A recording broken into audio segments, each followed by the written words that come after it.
Matt Gaetz is one of the very few members of Congress, as noted earlier, who didn't follow the rules and stand up and applaud like a seal as the foreign leader in a sweatshirt lectured our country.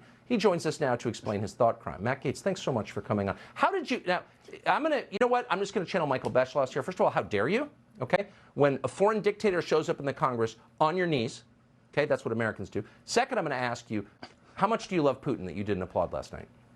Well, let's start with Lindsey Graham. Lindsey Graham has no problem sending $100 billion to Ukraine so that we can weigh in on which guy in a sweatsuit gets to rule Crimea.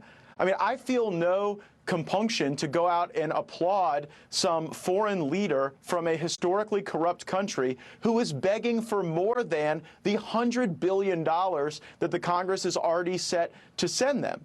Now, when President Trump said that America would never be a socialist country, you saw Democrats sit on their hands. But when we say you shouldn't send endless amounts of money to this place where we are exacerbating death and conflict, it's like we're traitors to the movement because Lauren Boebert and I didn't stand up in some sort of North Korea-style performance. And it really makes you wonder, what was all of this for?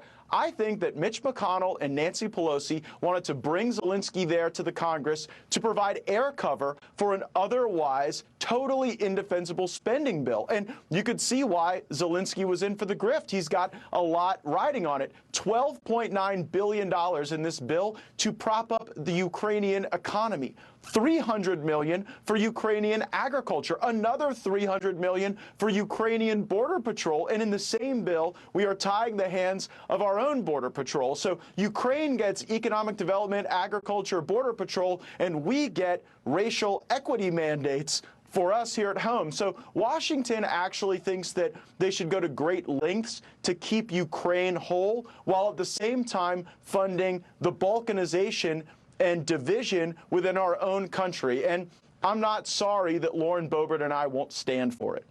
No. And by the way, I have much more respect for Maxine Waters, who I don't like and vehemently disagree with, because she's a fellow American. We're both citizens. We both grew up here. This guy has nothing to do with our country. Get what he can. I get it. I'm not even mad at him. I'm mad at the people who instinctively bow before some uppity foreigner demanding money that we don't have, and they should be absolutely ashamed. And anyone who criticized you for acting like an American should be doubly ashamed, and that means you, Michael Beschloss, you craven. Well, Tucker, at least we found a flag the Democrats were willing to stand for on the floor of the United States Congress. That was a revealing moment. Exactly. I appreciate your coming on. Congressman Matt Gaetz.